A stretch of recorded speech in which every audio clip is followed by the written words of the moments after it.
prayer this morning. Thank you for that. My name is Breen, Ouellette. I'm a 42-year-old Métis man. I've got history of working in the union movement when I was in Saskatchewan.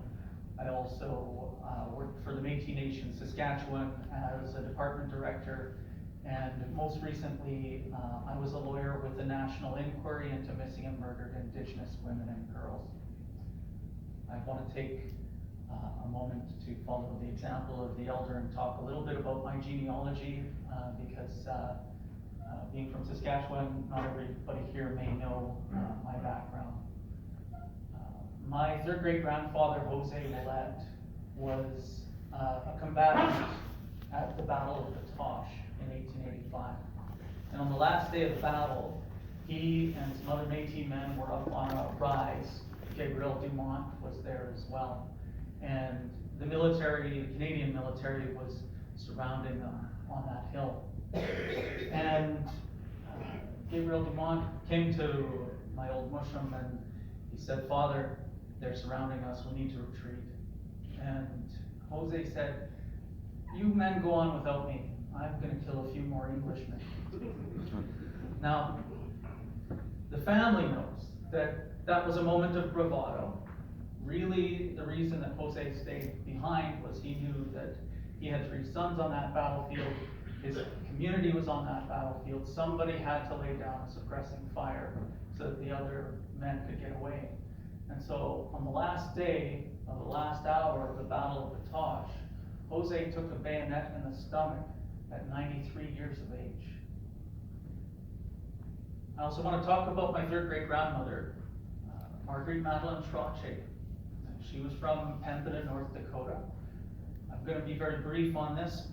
It's a long story, but the reason that she is known among my people is that she's one of the few, possibly the only person to ever survive a scalping. And she was placed in harm's way because of the patriarchy.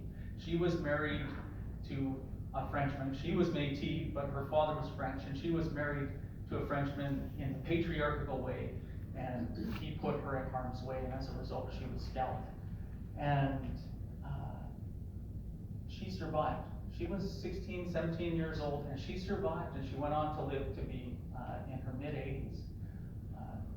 Now, the reason I tell you about these 2 ancestors of mine is because their blood flows through my veins, and I respect the gift that I received from them. And I try to live up to their example. I want to talk a moment about the National Inquiry, because it was a major motivator for why I decided to get into politics. While I was at the National Inquiry, I got to see the systems of government in a way that most people don't get to see.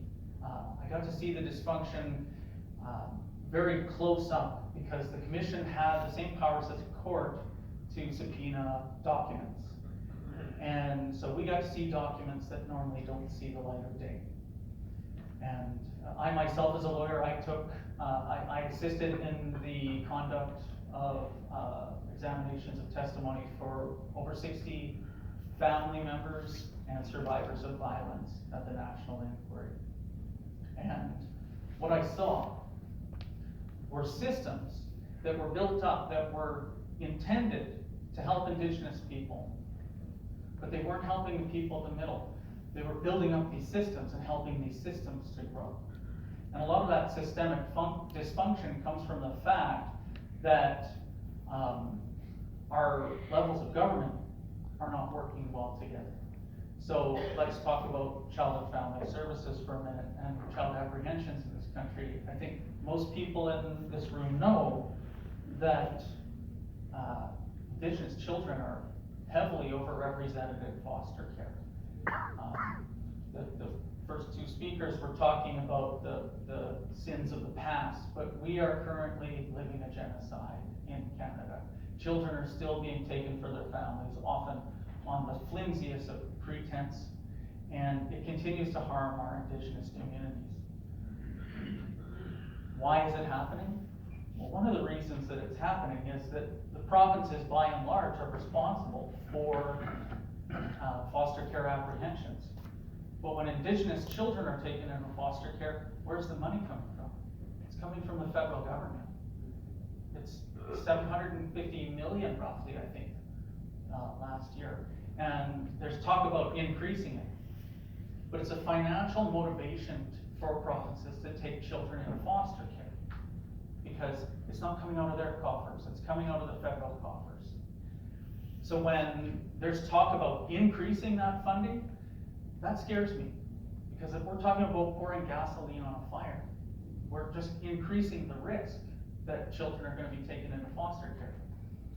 Now the reason I'm raising that, Ruben, I think he's left, but Ruben raised that the people in this room are working to try to raise our communities up out of what we're in.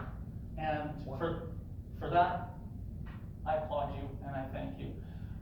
And let's keep in mind all of the ways that our communities are suffering. And when we talk about nation to nation, let's make it actually nation to nation, not Canada to AFN, Canada to MNC, Canada to Diversa.